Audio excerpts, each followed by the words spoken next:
Fanny Lumsden, welcome back to Australian Musician. Thank you so much. Thank you so much for having me. Been a while since we've spoken to you. I think it was 2017 with your Real Class Act album, the last time we had a chat. So apologies for the neglect. Noted. It's noted. No, lots of water under the bridge since then, that's for sure. Yeah. Reason we are talking to you today is because you're part of this fabulous show, Yesterday's Gone, the legacy of Fleetwood Mac. Um, are you a fan? Do you recall when you first began hearing Fleetwood Mac?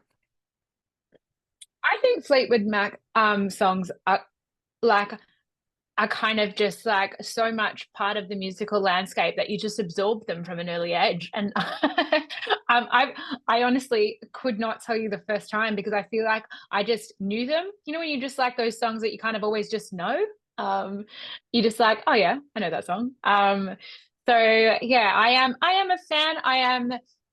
I'm not a fan in terms of like I don't know like the tiniest detail, but I don't know that about myself, let alone anybody else. So, but I am a huge fan of their music, and what they created, as a force and all the different elements that kind of brought all those incredible songs to life, including the tumultuous relationships and stuff like that.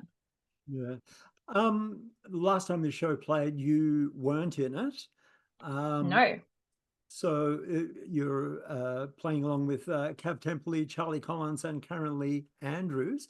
Do you know those guys? Have you met them?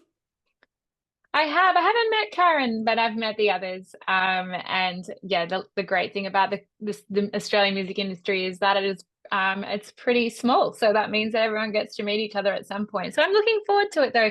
And then like the list of the band that is playing as well are just incredible. So it's going to be like a really different experience for me. Like, you know, usually it's my band that I have on the road and I'm like the driving force between for everything that's happening. So it's going to be a real treat just diving into something totally different, and learning like and interpreting all this, I suppose, material in my own kind of way as well with that band and all those people. Be great.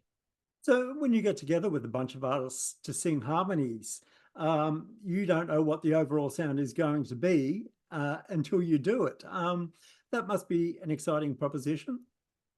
Yeah, I think so. I think that that's where the magic comes in with music, right? Is so many like all these different people from different backgrounds and different tone and different style, and then just coming together and then working out like how to kind of to make that work and blend in its own way. I think one really cool thing about this tour and then the way that like that we're doing it is that, you know, we're not trying to be Fleetwood Mac.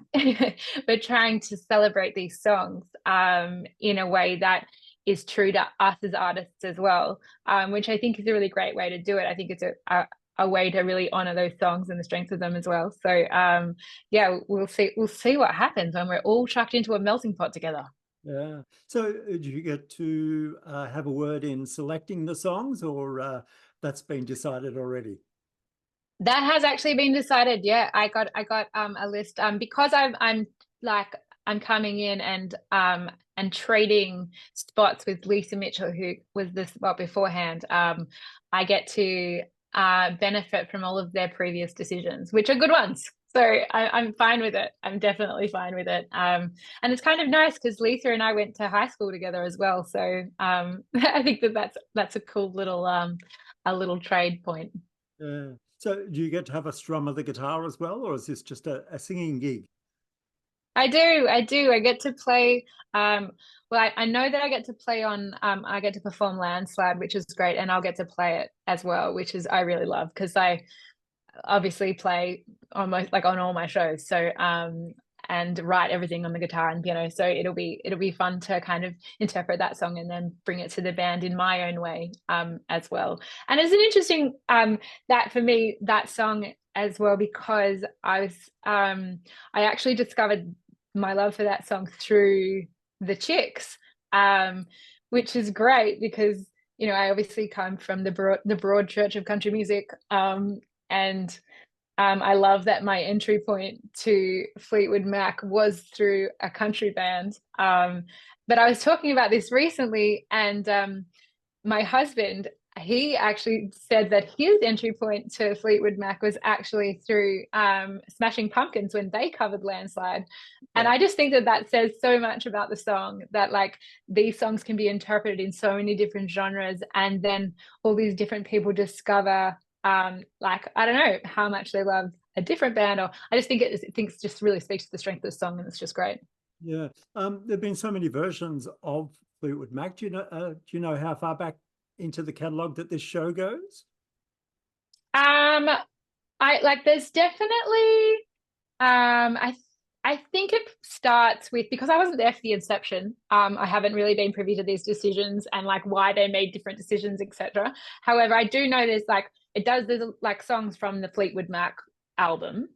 I'm not sure if they're going before that. I think it's from then onwards. Like, you know, Fleetwood Mac and Rumors, and then it's when Mirage. What year was that one? Oh, you're asking me all the hard questions. I know, I don't know either. Don't worry. So yeah, so I think it's from like when it was formed, from the full band onwards. But I could be wrong. I could be lying. Um, do you know But if there's a great range. It's not just like Rumors album, for example. There is a great range, and we all sing, like, because there's like the four of us, Karen Lee and Charlie Collins and Kav Temperley and myself, and then the band. We're doing like a range of, like, you know, doing a solo ones each with the band, and then other ones where we're doing some duets or all together, or there's a big range of that. So I think that will make it really interesting, and allow for different interpretations of the songs. yeah. Fleetwood Mac have sold over 120 million albums. They could have always afforded to have the biggest staging, biggest production, lasers, whatever, but they didn't. They just played it real. It was just a band on stage. Do you think that's part of their appeal? Absolutely. I think it's like they were just always like authentic to their, like, the core part of where they came from, their songwriting, and then their performance is always so raw. And I think that that's where the power comes from, right? Like, just um like they knew it was important to them as artists. And I think, as coming from an artist who, like, you know, for me, that kind of side of it's really important as well. Like, different but the same, but like I really always want to make sure that whenever we're making new songs, or however I'm like recording, I always want the songs to be played. Like, I want the instruments to be played. I don't like, you know, there's nothing wrong with the other option, but for me personally, I think that's important. I think that them sticking to that kind of thing really just speaks to, they're like, no, this is what we do and this is what we do well. And I think that people really respect them for that. And they also go to the shows. um you know, like, people get really attached to different versions of things and the way that things are done, and if they're turning up and delivering that, I think that's really satisfying as a fan. Yeah. With the show, we mentioned it before, you're not plugging a Fanny Lumsden album, you're having a sing with someone else's music, the band is supplied. Is there a certain amount of freedom with a show like this? Yeah, it's wild. I am, I am like, because I'm self-managed and I'm running all our businesses and our production company stuff, and I am flat out usually, and it is just going to be so strange for me to turn up and sing. I'm not going to know what to do with myself. Probably start a PhD or something. Like, I just yeah, it's going to be quite amazing, and just really nice also to just really focus on one thing for a while, and then also not have all the pressures of it being on you as well. Like, I think that is going to be a really novel experience. Speaking of you, what's happening? I believe you're off to New Zealand soon. Yes, yes, lots happening. As per usual, we are off to New Zealand. We are still touring our Hey Dawn album, which came out last August. And we've been on the road since actually just before August, with that album. And like, it's had an incredible run. We just got back from the UK, where we did our debut headline tour. We did our debut performance last year there and played Glastonbury, which was nuts. And then yeah, we just got back from our headline tour, which was really amazing, and it went so well that we're going back again in at the end of July and August. And I'm just about to announce we are taking the Country Halls tour, the tour that I put on through regional Australia, and I've been putting on for about 12 or 11 years now.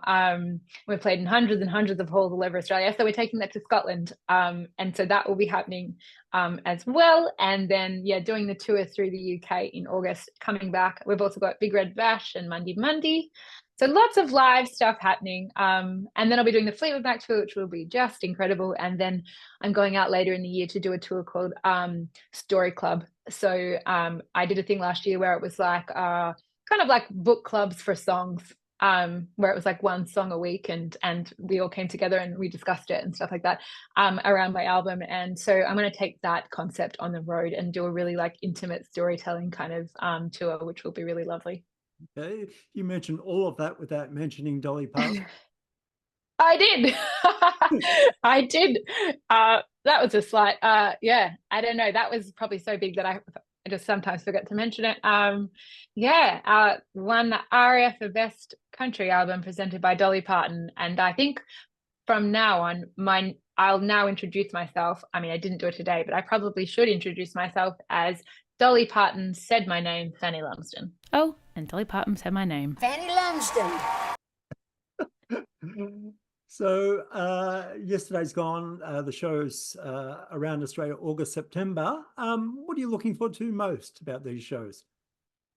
I'm really looking forward to collaborating with all these different musicians, I think, singing these incredibly crafted songs, and then like putting these different people together who I've never played with before, and just seeing what magic is made. I think that will be just such an incredible moment. I also like when you get the privilege to perform such loved songs, there's a lot of responsibility that comes with that as well. So like I'm looking forward to really like working on the songs as well and making sure that I can do them justice for the fans, and then sharing those magic moments with those fans as well. Like I've only ever sung my own songs. Like we hardly even do covers. So like doing something like this is so different to anything I've ever done, and I'm looking forward to jumping right in and having a go.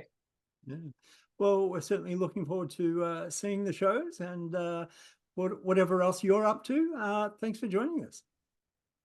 Pleasure's all mine. Thank you so much for having me.